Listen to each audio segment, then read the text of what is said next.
Welcome to the Supplement Engineer Podcast. My name is Robert Chinetsky. Joining me today is the CEO of BIOHM, Mr. Afif Ghannoum. How are you doing, Afif? Good. Thanks for having me. Anytime I have a first-time guest on the show, I like to kind of get their origin story and find out how did you make your way into the supplement industry? Because this is one of the most interesting industries I've ever encountered. That people come from all these different backgrounds. So how did you make your way into this industry? So I'm a biotech attorney by background, and my father is considered one of the world's foremost researchers in the microbiome. He's actually the scientist that named the microbiome, which is the fungal community in our body. So 2016, he did a big clinical trial on how the microbiome of Crohn's patients is impacted by biofilm growing in the gut. And so he published that work and it got worldwide attention. And what a lot of people asked was, what is this fungi that you're talking about in the gut? I've heard of good bacteria, bad bacteria, but is there really fungus in the gut? And what we realized was no one was addressing that in the market. So we had previously created products together and sold in Walmart on down. So when we saw, probiotic space, no one was really optimizing products to balance both bacteria and fungi. We thought, okay, that's an opportunity. So we launched that, and that's 3 years later. We're just growing and growing. So that's a little bit of the backstory. Fascinating. Now, did you have a big history of use with just dietary supplements in general before y'all started up BIOHM and got rolling with it, or how did that work? So it's funny. My dad's use of supplements goes back to the 50s when he was a refugee at a UNICEF camp, actually in Beirut, Lebanon, and they would give him fish oil capsules every day for to keep their nutrition up. So as a family, we've been using supplements a long time back to literally like basic nutritional supplementation, and it was actually awesome. A couple years ago, I used to contribute to forums, and I wrote about that. And UNICEF reached out and did a really cool article about how their supplementation really helped him and how it was something we carried forward. So it's I think with anything in the supplement range, I always explain that dietary supplements should be a supplement to what you're doing with your diet, right? So that's something that we really take to heart, and we emphasize them anytime we're talking about, especially the microbiome. There's a lot of things you can be doing outside of taking a probiotic to really optimize your gut health and microbiome. Yeah. You mentioned that your father was kind of one of the pioneers in the microbiome, so the fungal aspect of the gut universe that exists in our bodies.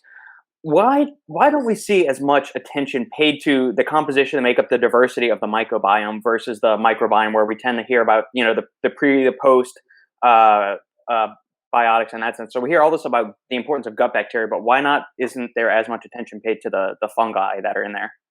Part of it is semantics, and part of it is just research. So the semantics piece is, have you heard of Candida? Mm-hmm. So Candida is a fungi. So that is a giant issue that a lot of people have known about a long time, but they haven't necessarily thought about it in the context of being fungus in their body, right? So part of it is that, and then there's been strains like Saccharomyces boulardii, which is a really well-known probiotic strain. That's a fungi, So part of it is the way it's being talked about. The other part is, when you look at the research at NIH, it's a little bit self-fulfilling.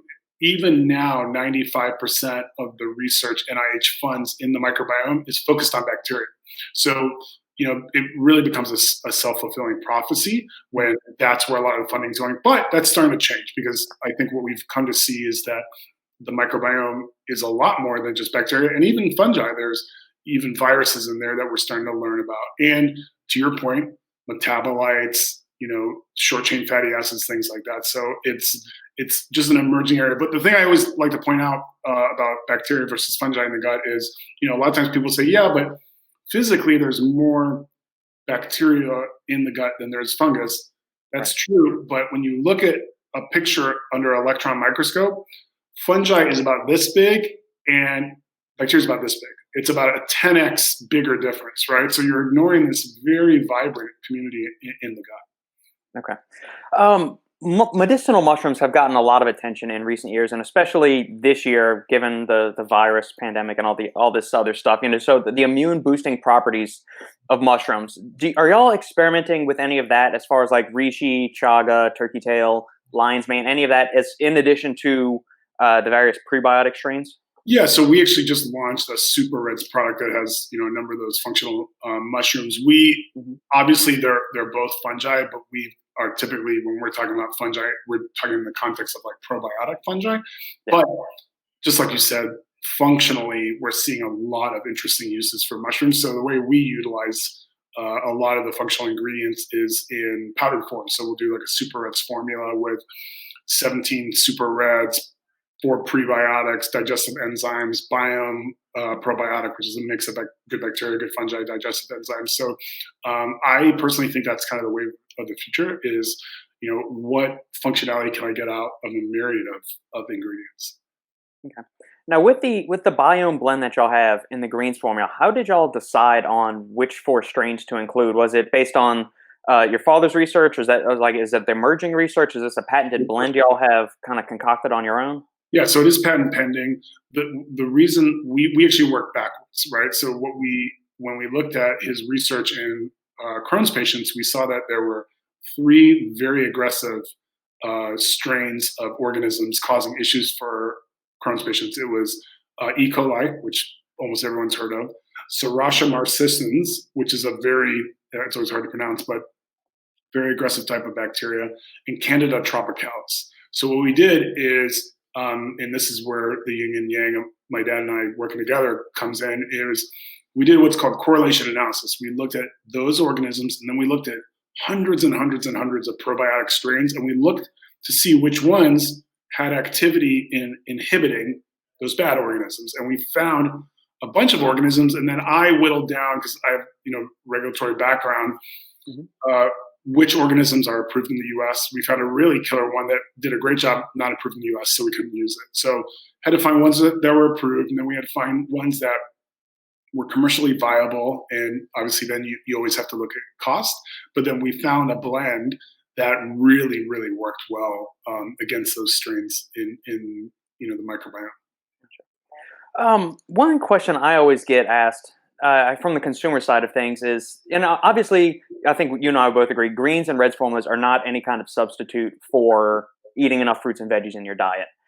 What I'm wondering is, and this is something that I get asked a lot, and so I'm always kind of hesitant to recommend greens and reds formulas. But what benefits do you see, or what have y'all seen from like the research side of what can this actually deliver to individuals? Because they're not listing out the vitamin and mineral profile, and obviously there's going to be some loss of those essential micronutrients in the dehydration process of the various fruits and stuff. So what are we actually getting when we're taking a green supplement?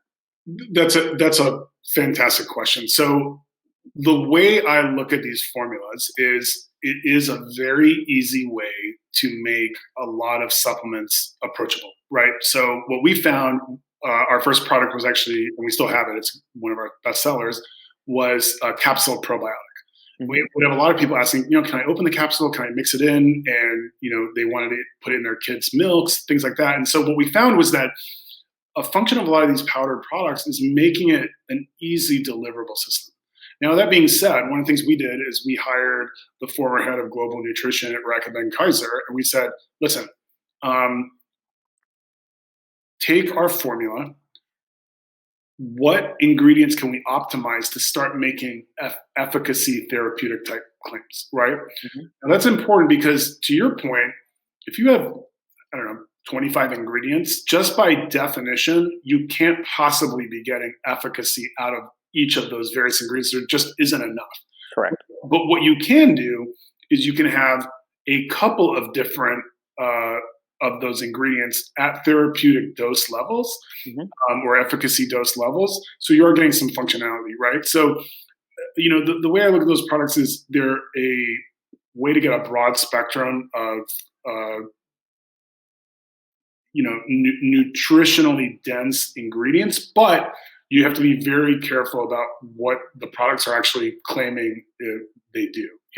Yeah. So would it be safe to assume we're getting like a dose of some kind of like polyphenols, flavonoids, antioxidants from there? Maybe not as much like vitamins and minerals, but some of these other little fun bioactive compounds that are in these foods? Yeah, I think that, listen, there's definitely enough in those products, for on the red side antioxidants, on the the green side just a broad nutritional profile. But for us, the main functionality you're getting is a digestive support type claim, and that's really driven by the prebiotics in there, by the probiotics in there, and then obviously you're getting a number of fruits and veggies too. So it depends. There's all sorts of powdered products. I would always look like, why are you taking this product? Is it to get more protein? Okay, what's the protein profile? Is it to support your gut health? Like there's usually one or two critical ingredients driving the sort of efficacy type claims or structure function claims around that product. Mhm. Gotcha. And maybe, we may have jumped ahead a little bit in this interview. Let's go back and rewind and give the listeners a little bit of a breakdown, kind of a high level overview of prebiotics versus probiotics. I know gut microbiome is a huge talking point these days. So people probably have an idea of what, but let's just kind of, just to refresh everybody's memory, give them a little bit of insight what's pre versus post in that. Yeah. So not everyone, but a lot of people have heard of probiotics. The way to think of probiotic is it's literally a living organism, right? So the dynamic we explain it with is, if you think of your gut as a garden, and when you're planting the seeds in the garden for the flowers you want to grow, it really helps to have excellent soil and topsoil. And just that's really going to power the ingredients. That's what prebiotics are. Prebiotics is basically a fancy word for dietary fiber. And what that does is lowers the pH in the gut, and it's actually a source of food for the probiotic organisms. So it really creates a really friendly ecosystem. Because the other thing you want to do, it's not just about taking probiotics, it's about giving the native probiotic organisms that live in your gut really nutritionally dense food to grow. And that's what prebiotics are doing. And then when you start getting into the world of postbiotics, that's still an emerging area of supplements. But really, when you're talking about postbiotics, you're really talking about like metabolites, short chain fatty acids. Yeah. What that is those were previously thought of basically the wastewater production that probiotics were any organism were frankly producing. What we found is it looks like there's actually a lot of nutritional value out of those, discharge from the probiotics. So prebiotics, dietary fiber, probiotics, the seeds that really, are tied to overall general wellness, and postbiotics are sort of that after effect coming off of the organisms. Okay, perfect. Earlier you mentioned with your father's research, it was in Crohn's patients, and that's kind of where the genesis of all of these formulas and the company got its roots. What if somebody doesn't have Crohn's disease, doesn't have SIBO, doesn't have IBS, or any of these other GI issues? Is there a benefit to them supplementing with these prebiotics, probiotics, postbiotics, and whatnot? Do you see a benefit, or is there any concern that maybe, hey, the plumbing's working fine, if I throw in a bunch of these other bacteria, could this mess up with the composition, the diversity, and concentrations of the gut bacteria that's going on? Great question. So the way to look at it is, it's very much like your mouth, right? So your mouth, a biofilm. Have you heard the term biofilm? You know more about the space. So a lot of people have not heard that term, but the term they have heard of is plaque, right? Dental plaque, they're very familiar with. Well, plaque is a biofilm, and what it is, it's a dense collection of organisms that really provide a shield. That's why when you see people with like very bad dental plaque, it literally is hard, right? Mm-hmm. And what it's doing is that protective covering is protecting really aggressive organisms underneath. That's how you get gum disease, issue with your teeth, right? The same dynamic is happening in the GI, right? It's digestive biofilms. Now, for Crohn's patients, obviously they can have very bad symptoms from that. But we all produce digestive biofilms. Like, studies have shown like 87% of people are regular biofilm producers, which isn't unusual because biofilms just form all over the body. Like, even another biofilm people will be familiar with is if you see a pier and you see that sort of scuzzy green building on where the water meets the pier, that's a biofilm, right? So anytime you want to be trying to break that down, just a regular maintenance. Now, the important reason why, to your point, like, well, can I just sort of, if I have a good gut health, like set and forget it? The problem with the microbiome is it's multifactorial, right? So it's impacted by a number of things: your diet, things like the way you sleep, the stress you have. We actually have a microbiome test called the BIOHM gut test, where we measure people's bacteria, fungi in their gut, and we give them recommendations. And we'll get a lot of people that are very frustrated because they eat really well, they exercise, and they still deal with pretty serious digestive issues. And what a lot of times they'll realize is that the source of their microbiome dysbiosis or imbalance is the fact that they're severely stressed, because stress is a big factor impacting microbial balance, right? Right. So the reason probiotics we're starting to see is people treating it more like a multivitamin is because it's just part of a daily routine. And it's like again like oral care. Like everyone's got that cousin that goes to the dentist once every decade and he's never had a cavity, and then the aunt who goes every 3 months and this poor lady needs oral surgery and she's got all sorts of issues, right? It's like Right. both brush our teeth every day, right? Because it's just a good ongoing oral health maintenance, solution. So, Mhm. it just depends. But the other thing, like I said earlier, none of this stuff is useful if you're not looking at it holistically. So, I always tell people don't expect to get a lot out of a probiotic if you're not doing what you can on your diet side, right? Like, so we'll get a lot of people who take our gut test, and because they fill out a pretty comprehensive questionnaire, we can see their diet is very bad. Like they're eating fast food once a week. They're doing all these things, and then they're saying, well, "What can I do, to optimize my gut?" And we're like, "Well, listen, um, you don't need the carbon fiber bike and the lycra suit and the amazing helmet. You need to lose 40 pounds and Right. ride your Huffy, right?" But that's just the reality of sort of like our society. People want an instant solution. You know what I mean? So for us, it's if that's something that we can be helpful to you, yeah, of course we have a great selection of products, but we also want you to be doing what you can on other avenues. That's why we have a podcast that's only about the microbiome. We have like hundreds and hundreds of recipes that are gut friendly. In fact, my dad had a best-selling book, Total Gut Balance, focused on diet because for us we're really anal about this, that you really cannot optimize your gut through just taking a product. You really got to take a holistic approach. Can you dig a little bit deeper into the gut test and how does that work?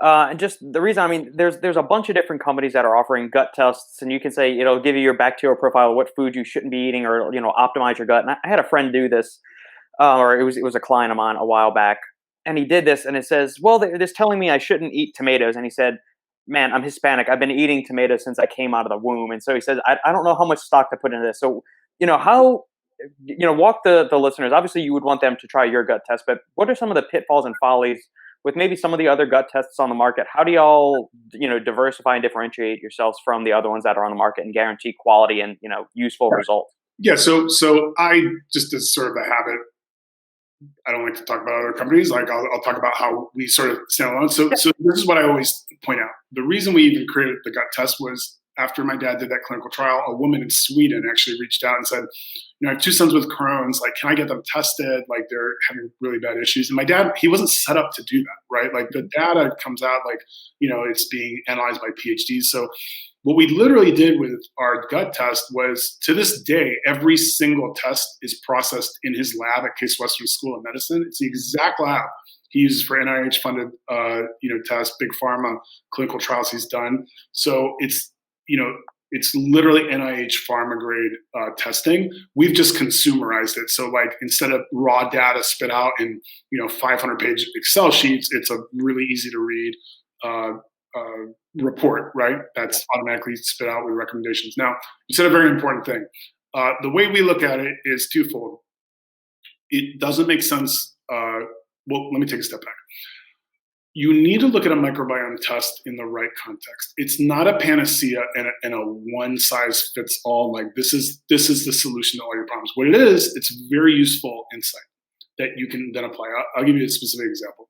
We had a cohort of women that had this very aggressive fungi called zygomycota showing up. My dad typically would only see that in people that were pretty severely immunocompromised, so like HIV patients, cancer patients. So there were enough of these that we thought, there's something else going on here. So when we dug, what they were doing is they were completely cutting out dairy and carbs, right? And those are very good probiotic, microbiome friendly foods, right? So what was happening was the zygomycota was kind of growing unchecked, causing issues. So without a gut test, they really wouldn't have thought it would be like, I wear glasses and if I'm having an issue, they're not going to look at me for glaucoma. I'm just too young, right? Like it's really not an indicator. So these women, they were dealing with like this issue for a long time. It wasn't until they were like, okay, something's up, this fungi's up. Let me go examine what I'm doing and I can see if I can make changes, because Before that, if you had asked them, do you eat well? They'd go, yeah, I eat really well. I don't eat dairy. I don't eat carbs. Now, let me pause there because sometimes when I tell people that, they're like, well, what if you have gluten issues? Listen, that's not what I'm talking about. I'm talking about, like, for a lot of people, there are these hard and fast dietary rules, like carbs are bad, dairy's bad. So what a test like this will do is give you insights for you to then go examine. Now, the other analogy I always use, it's like a cholesterol test. If I tell you, hey, Robert, you're a 200 cholesterol number, and you say, okay, well, what do I do? I don't know. Do you have family history? Do you eat pizza every night? But now you can go back and be like, okay, I need to stop eating heavy fast food, right? Like that's an issue for me. So a microbiome test is a tool in your health belt. It's not a one size fits all. It's not a replacement for, because a lot of times we'll get people who are like, I've been dealing with this very serious, like, candidiasis, which is like candida infection. And do you think you're probably we're like, no, like that, you don't need a probiotic. You need to go to a physician. You need to, like, get proper, you might need a medication, So these things need to be looked in the proper context. But I do think understanding what is up with your microbiome can give you really useful insights that you can apply elsewhere. Right. And so that's why we have people, like, we've had Olympic athletes, UFC fighters, and we've also had, like, that mom struggling to lose weight and kind of wants to see, like, I don't always feel great. Like, is there anything I can do? And then it's funny, we used to have a candida test, and we'd show you if you were positive for the leading sort of candida strains. And people would get angry if we told them you don't have it, right? Like, you're not showing positive. No, I know I have this, right? And, like, listen, results are the results. Like, so that's one of the things I always tell people, like, go into these things, like, you may be right. This may be a microbiome issue, but it might not be. And that's good, because then you can be like, this is a non-issue for me personally. Let me see what else might be the cause of this. And, by the way, you may also find that your microbiome is pretty balanced. You don't really have to do much, right? Just keep doing what you're doing, right? Yeah. That's the way I look at it. But, again, to bring it back, our test is done in the exact same labs as, my father's NIH funded clinical trials are done. And, we think that makes us stand apart. Once they get the results, do y'all have like a coaching service that y'all offer, or some kind of like walkthrough? It's like, hey, I've got the results. What's my 7-day plan, my 30-day plan, 60, 90, so on and so forth. So what we found works best is, we actually have an option to talk to a nutritionist and talk through your results. And what's funny is we had started to create protocols. And what we found is that a lot of times microbiome is one of a number of nutritional issues people have. So, it gives them a way to use the microbiome results as a sort of a starting point for just walking through, all sorts of issues they might be dealing with. And the problem with nutritional supplements is it can be option overload sometimes. Like, right. You don't know where to look. So sometimes a lot of people just, even like a half hour of actually talking to a nutritionist is super helpful, So, and then we, kind of tailor it to what they actually need versus, like, do this and, do that. That's not going to work for everyone. Because, again, if you're an athlete just trying to get a little bit of an edge versus like someone who's just struggling with weight and doesn't feel great, those two people need different things. Right. Interesting. Let's go a little bit more into, like, what's your day-to-day function within the company? So you're the CEO, obviously, so it's, lots of decision making, conferences, calls, meetings and whatnot. So walk us through, like, what's a typical day in the life of? Yeah, so it's cliche, but there really is no typical day. Like, it'll be everything from today. I was talking, with our public relations firm, and in the morning we had, some issues going on with our website that I had to deal with, and we're hiring a couple new people, so going over recommendations of the team. And then, yesterday we have private equity funding, so dealing with, like, investor relations and going through finances. So anytime you're dealing with a business, there's just a million things going on, right? Like, it's in COVID, supply chain issues have been an issue for people. So, you have to make a strategic decision. Like, what actually has ended up helping us is pretty early on in the pandemic, we overbought supply because we said, who knows what's going to happen we thought 2 months. And 14 days. Yeah, it was a 14-day to stop, and it's, here we are 8 months later.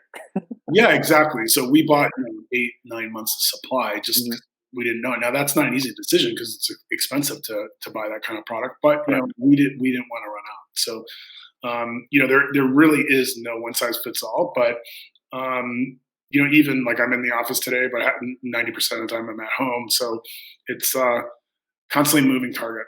No. With there's one interesting product. Not I mean the whole line is interesting. There's just the name that I was when I was looking through the product lineup, colon cleanser.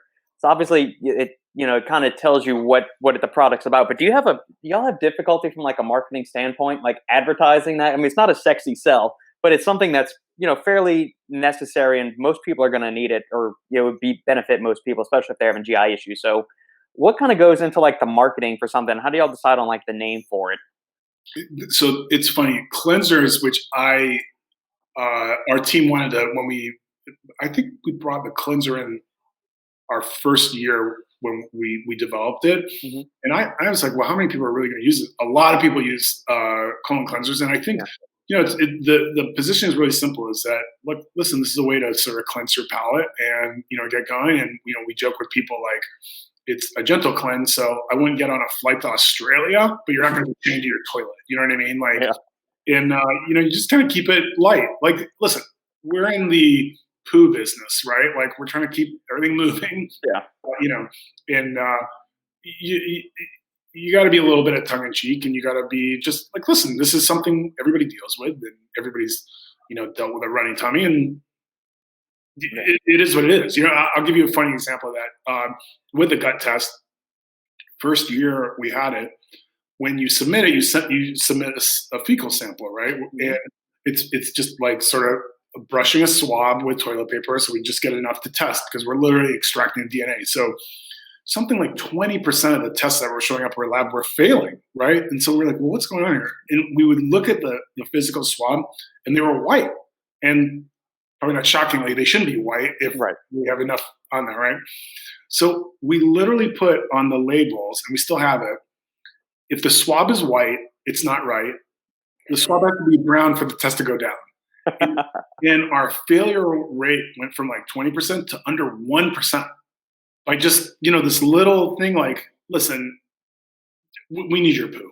Like, no one else can tell you this, right? Like, if we're going to test it. And so, it's just, we got over that a long time ago. Gotcha. Do y'all find on the back end when you're all looking at the optics, is it people that are coming to you once they have an issue, or are they trying to be more preventative with their care and just kind of, get ahead of the curve? So it's a mixed bag. We have truly people that are what I would call like health optimizers. Like, they're always looking for the latest and greatest. And then we have people that just like their doctors told them, find a good probiotic, and they've come across us some way, or their doctors recommended us. So there's no sort of one size fits all, where we're dealing with like the heavy duty person with severe issues to it's really a mixed audience. Yeah, gotcha. How do y'all, I guess, go about flavoring is an issue, because if you've tried green supplements, and I know a lot of listeners that probably have, just based on the number of questions I get each week on green supplement recommendations and whatnot. Some of them can be pretty good. Some of them taste horrendous, and then there's some that, I mean, it's grass clippings glorified grass clippings, which for some products are, because it's pixie dust, a little blend of whatever. I'm just trying to say, where do you tell consumers to like set their expectations for what this kind of should taste like, mouthfeel, texture, those kind of things? Yeah. So sincerely, like, you can literally look at our Amazon reviews. People say like they think our greens taste like one of the best. We spent a lot, because I come out of the world of like oral care products. This is actually one of my old products. I've known for like a decade that it doesn't matter how good your product is, unless it's like headache medicine or like cold and flu medicine, where people are like, I just want to feel better. They'll eat anything. Right. You want someone to take something consistently, and they're going to taste it. It's got to taste good, right? So what we spent maybe 6 months on the flavor, and we use monk fruit and like blueberry type flavoring. So greens, it tastes very, very, very light blueberry-ish. And then on the reds, it was funny, like, in our first prototypes, we were getting a very strong beet taste, which is not surprising, because beets are a very, very good, super red ingredient. Yeah. But I said, listen, It's funny, and I was drawing from my own personal experience. I love beets. It's funny. I literally had beets for lunch. I thought I had the cancer. I love beets. My wife despises the smell. She doesn't want to be within a mile of them, right? Yeah. I'm like, there's literally people that could, and they're like, I don't care what's in it. I'm not going to take it. So we actually ended up really building a pomegranate type profile of the ingredient. So the way I look at it is, with all that being said, this is not juice. You know what I mean? Like, it's not, the reason a lot of things taste really good is, they're stocked with sugar. Right. That's why they taste good, right? So like, that's where there's a little bit of a trade-off. Like, it's like some of these really popular kids gummies, like, that have been around 10, 20 years, or kid vitamins. They're stocked with sugar. That's why they taste so good, right? So as a consumer, you have to be aware of that. Like, things that taste really satiating, really good, they're probably adding like either salt or sugar or something to get that taste. So there's a little bit of trade-off. But with that being said, like, we still kind of gone out of our way to make sure the flavor profile is good, because I'm a firm believer is like, people will just not use it. So our final taste test is with kids, because kids, they don't care what it's supposed to do for you. Right. It's got to taste good or not. The decision. So I went with monk fruit extract as the main sweetener in there. There's no ACE-K, there's no sucralose like we'll see in a lot of other greens formulas. Is that kind of playing into, you want to keep it as natural as possible? Did y'all just not want to mess with artificial sweeteners at all with it, or was this was the flavoring that much easier with monk fruit and y'all got the exact result? So why mess with a good thing? So it's a little bit of both. Literally, we were talking about sucralose internally the other day. So sucralose, my father's actually done studies showing that a lot of artificial sweeteners will have pretty severe impact on microbiome, right? So for us, it was just like a non-starter. It's completely not in line with our brand and our company. But then, frankly, monk fruit's just an excellent sweetener. It's just really, really a nice taste. And then, it's just, we literally have in our product development guidelines, like, can never have these ingredients, always preferably, like, I'll give you an example. Like, we always try and make a product vegan. Sometimes you can't, right? Like, a probiotic by definition will not be vegan. Right. Some people don't. Or like, if we have like bee pollen, that's not considered vegan. So we literally have like, these are yes ingredients. These are like always when possible, and then these are like absolutely never. And then because you can always, it's amazing. Supplement world, again, this world is probably better than I do. This is a world where you literally can save a half a penny a capsule by using some cheaper version of something. Here's the example I always love to give. So private label products, right? So we were auditing a mega contract manufacturer to make product for us. And these guys, they move something like 150,000 kilos a month of powdered products, like a lot of product. And so I said, like, who are most of your customers? Well, we do a ton of private label products, right? And the product was whirling through this giant box. And I said, well, what is that? And they said, oh, well, we source to hit our pricing we need to hit so that we can make a profit. We source a lot of ingredients from China, like ex-US. That is a metal detector. It will pull out any heavy metals left in the bottle from the ingredients we get. So think about that. In order to make the price point work, they're buying ingredients that are so shoddy that they literally have to pull heavy metal out. Do you know what I mean? Like, that to me was like absolutely insane.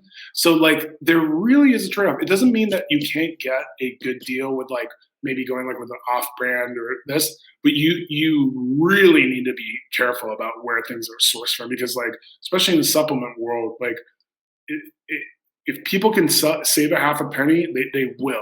It's crazy, but like, they really will, so we just don't do that. We're not competing on price. We're competing on, quality and science. Yeah, there's definitely there's certain things you can go generic on, especially like from like the sports nutrition side of things. Like I don't need to go and buy the patented version of beta alanine or something. I can get the generic with that. But there's like certain things, to your point, you definitely want to pay the premium for the good quality stuff to make sure you're not getting, pulled, one pulled over your head or anything like that. So But even in that generic type ingredient you're saying, and it just shows how much I'm in the sports nutrition compared to you. Like I don't even remember the ingredient you just said, but like even that's the one I'd actually probably be most like at least careful which generic version I'm buying. Yeah. Because like just the like anything like take Kirkland brand, right? Like Costco. Hmm. I sincerely trust Costco in their sourcing, their quality. Like they're just very reputable. Yeah. There are other retailers, especially smaller ones, that like they're just trying to buy it as cheap as possible. And really, honestly, they're not asking the questions to the supplier, like, where are you sourcing this? They don't really care. Like, Right. oh, yep, if this is whey protein and you can sell it to me for $1 cheaper than that guy, I'll buy it from you. You know what I mean? So like, you just have to be a lot of all of this, whether like I said, like your microbiome, what's causing you issues, lifestyle, all these things to this. It's really about just being a little more conscious as a consumer. Like, how are they selling me a whole bottle of this for $5? Like, how is that possible? Right? Because the thing I always explain is like if you're seeing at the retailer, they bought it for half as much as you're buying it. Correct. The guy who bought it to them, he bought it for you. You know what I mean? Like there's a lot of people in that supply chain. And that doesn't mean it's nefarious. Like it costs money to like run stores. Like they need to make money, right? Hmm. But when you're starting to get into like something that's like a crushed down price, the cost has to come out from somewhere. And a lot of times it's the quality of the ingredient. Hmm. Transitioning here, so as the science around the gut microbiome has continued to expand over the past few years, we're seeing that it's tied to cognitive function, to immune function, to skin health, all of these other things. Have y'all considered maybe extending the line out to like hey, we're going to make a hair, skin, and nail formula. We're going to make a cognition and productivity formula based, where you're still keeping the core of like that probiotic blend in there, but also putting in some other nootropics or some other skincare, hair care ingredients like that. A touch on that, I guess. Yeah, so we definitely view the first few years of our existence was really like hardcore microbiome type products, but we really look at the microbiome as a hub to all sorts of issues in the body. Mm-hmm. So yeah, no, revealing too much. That's definitely where we're headed. Is there's a lot of areas where innovation in the microbiome presents itself. As an example, like you talk about stress, even things like sleep. Even optimizing versions of products out there that are more microbiome centric. Products like protein can be really hard on the stomach. Like how do we make a better version of that? So those are things we're in the process of working on now. Yeah. Earlier you mentioned that you bring the flavor samples to kids to try it, and if they give you the thumbs up or thumbs down, then it passes spec. I don't know if you have any kids. We have a 3-year-old here, and I know a lot of people that listen to podcasts have kids themselves, and so they can all attest that kids are kind of picky eaters. Sometimes they don't want to always eat their fruits and their vegetables and that. So any chance you can do to slip them some extra micronutrition, give them vitamins, or if they like a smoothie or like a blended up kind of broccoli cheese soup or something, is a win. Do y'all have plans for maybe coming out with like a kids line of things, or are your present supplements considered safe, like a half dose or a third dose would be safe for kids and whatnot? Great question. So a lot of people use, some people will actually open the capsules and just put like a half a capsule in with their kids. It's completely safe. The reason we typically are not recommending that is the capsule can be a choking hazard for a very little kid.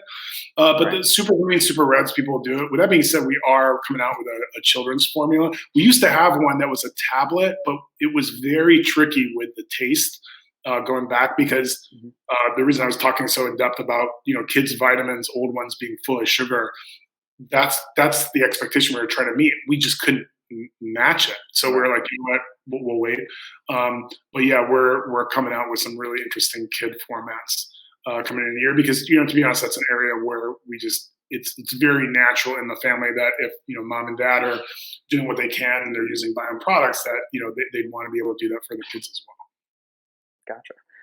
Any plans to expand the flavor lineups for the current lot of products y'all have for the greens and reds? Great question. So we're very much of the thinking that I don't want to just introduce new products to introduce new products that are slightly different flavors, those things, because we haven't, really completely saturated what we can do with these products. We'd rather introduce new products and put our innovation towards like truly differentiated new category products. So down the line, I could see probably, introducing like 5 different greens flavors. But at this point, we think we've sort of nailed a really good main flavor, and go up from there, because you'll see that a lot. Like you'll see like, okay, this is the same product, but it's slightly different. I don't think that's great for the consumer. I also don't think it's great for the business. It ends up, you're kind of just cannibalizing what you're doing. But I'll give you an example. A lot of people had told us like, oh, ever looking in energy space. We did introduce, and it's I think our third best selling product, a super greens with energy, clean energy, Right. really popular, right? Mhm. What we found is a lot of people actually buy both, and yeah, I was surprised by that, but some people really like sort of the deeper nutritional density on the gut side of our regular greens, and then other people like, we have yerba mate in there on the energy side. So yeah, so we look for opportunities like that, but it's really got to be differentiated. Yeah, it's got green tea and I'm sorry, it was yerba mate and matcha green tea. What is the caffeine content on the energy greens? Oh, geez, you're catching me up, slipping on that one. I'd have to check, but I think it's like equivalent to a cup of coffee. Something Yeah, I like was gonna say probably 80 to 100 milligrams or that. something. Just the total dose, it was almost around 500 milligrams total of both of those ingredients. But I mean, matcha green tea doesn't have a super high caffeine content, so that's why I was curious about that. Very interesting. Um, Obviously, there's a certain market of the demographic that is very interested in gut health and optimizing for everything from performance to overall health and quality of life and all that. How do you go and attract the person that's like, hey, I'm young and healthy. I don't need to bother with this. Or even the older person that's like, I eat steak and eggs for my whole life. I don't care. My grandma, smoked every day and lived to 90. I don't need to worry about gut health. How do you attract those consumers and go about educating them on the importance of gut health and how it can pay dividends into all the other aspects of their life? Yeah, so it's definitely a challenge. So as a company our size, it's really hard to like sort of trailblaze that awareness. I Mhm. think there's bigger companies like the Activias of the world have done a great job of explaining like why probiotics are important. If we were trying to do BIOHM 15 years ago, it wouldn't have worked, right? Because people were, they just not eating germs, right? So Right. I think the way we look at it is there's enough of a market that's already interested in these types of products that we'll start there, and then we're already seeing it even since we've been in existence, like 2017 microbiome. A lot of people were not, maybe they'd heard of it. That's completely changed now. It's Right. becoming pretty mainstream. So it's just like anything, right? Like things that were accepted years ago. It's like energy drinks, right? Like I was literally saying this earlier today.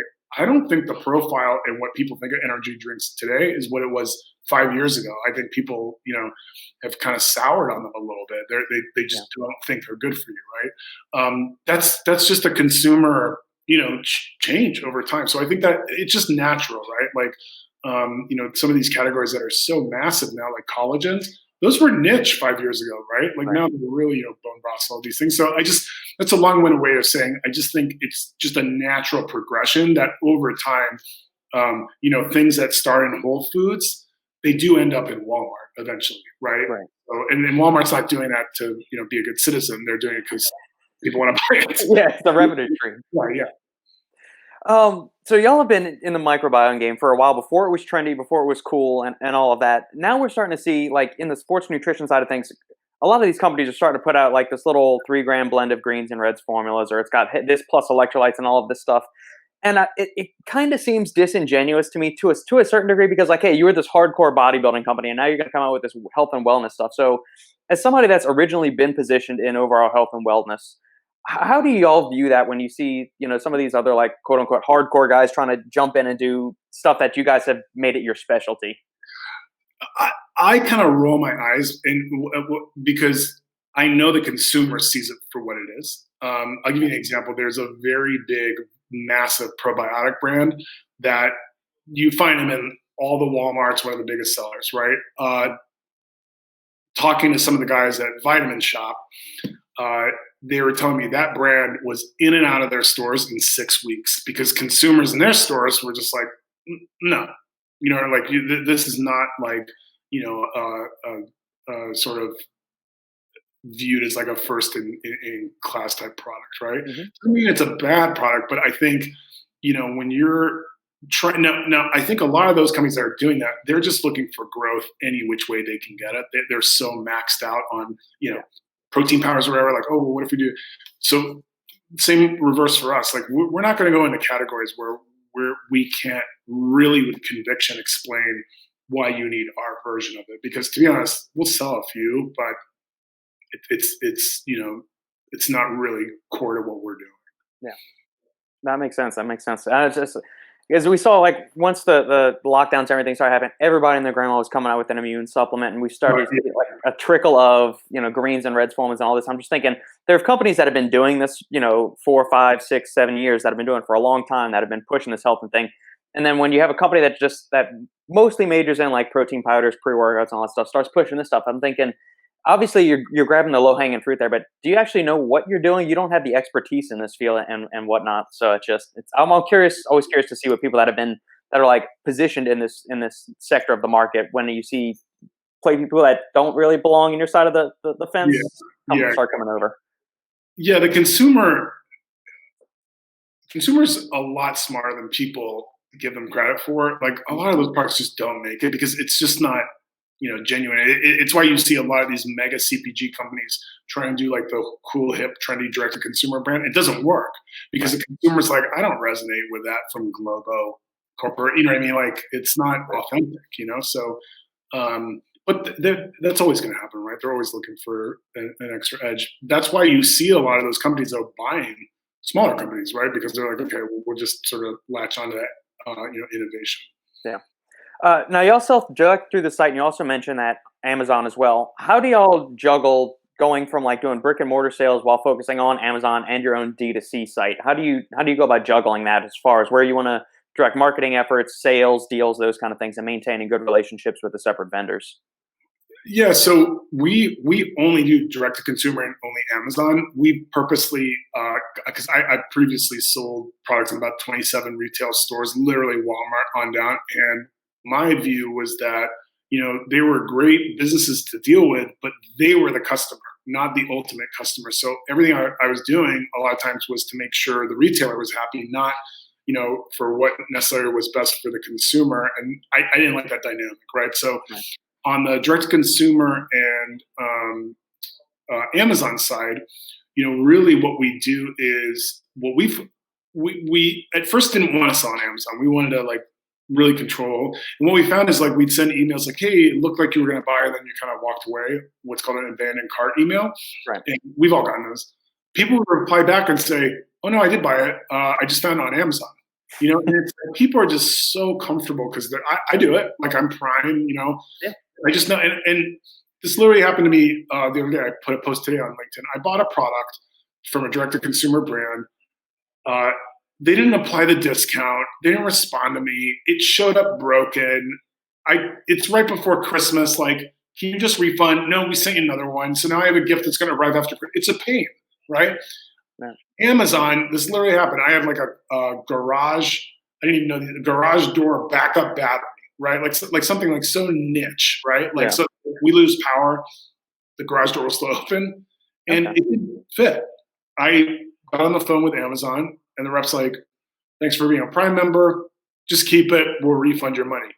In 5 minutes, solved. So like, I think the reality is, as a brand, you got to be both places, right? You got to be Amazon, you got to be direct to consumer. So, we do everything we can, to support on Amazon. We, spend advertising on Amazon, and obviously we do a lot through text marketing, email marketing, obviously Facebook, all those things on the direct to consumer side. But, we're happy if you shop with BIOHM wherever you buy. Gotcha. A lot of times we'll see certain brands do like exclusive. So if you're in Vitamin Shop, you'll do an exclusive flavor for Vitamin Shop, or exclusive like GNC flavor, something on bodybuilding.com. Have y'all given any thoughts to doing like limited edition flavor or product runs for Amazon only, or for your own site only, like around the holiday time or anything like that? So we've done that through collaborations with other brands. Like, there's a really cool brand called Low Buff Bakery. She makes like protein cake mixes, basically. So we did a Gut Buster blueberry mix with her, limited edition, only sold through her site, our site. Sold out twice. We were going to do it as like a limited edition. People really loved it. So, we're increasingly doing those types of things as like sort of limited drop type things. So yeah, that's I think where we'll end up doing that type of thing. And if if we do look at retail at some point, probably looking at some sort of what you don't want is everybody feeling like they've got to compete with the other person selling your stuff. So Right. we really actively try to avoid that. Perfect. Awesome, Afif. Well, we're approaching the end of our interview here. I know you need to get going soon. Thank you for coming on the show. And this is the part where you can shamelessly and unabashedly plug anything and everything Biome. Well, I appreciate it, and I honestly, it's not often that you get like thoughtful questions around like, well, why would this formula and why would that? So I really do appreciate that. It's fun to have a conversation, Thanks. more like inside baseball type talk, I'd say. Yeah. So you can check us out, biohmhealth.com. It's B as in boy, IOHM. So biohmhealth.com. Also BIOHM Health on Instagram, Facebook. So yeah, those are the places. And, we always love to hear from people. If you ever have questions, feel free to drop us a line. We're always happy to help. And if we don't know the answer, we'll send, you to who we think does. Perfect. Thank you. I'll make sure to include everything, links to all the pertinent info in the show notes. And thanks for coming on the show today. And have a great day, week, and early Christmas too. You too. All right. Take care.